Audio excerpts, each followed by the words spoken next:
Je, wajua nguchiro jike huingia katika hatari kubwa ya kifo endapo hatapata joto bila kushiriki tendo la ndoa.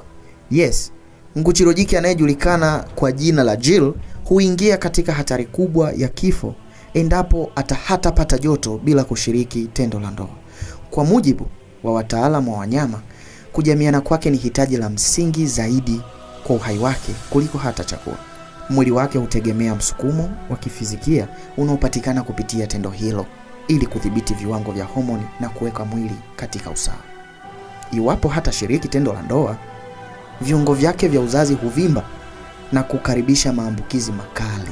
Nguchiro jike huweza kuathiriwa na ugonjwa wa plastic anemia, hali ambayo ubora wa mifupa yake hushindwa kutengeneza chembe muhimu za damu, jambo linalohatarisha zaidi maisha yake. Kilicho cha kipekee zaidi si mimba inayokoa maisha ya nguchiro, bali ni tendo la kujamiana pekee, kwa sababu kitendo hicho ndicho kinachochochea ishara muhimu zaidi za kibaiolojia zinazorejesha afya yake. Ripoti zinasemaje?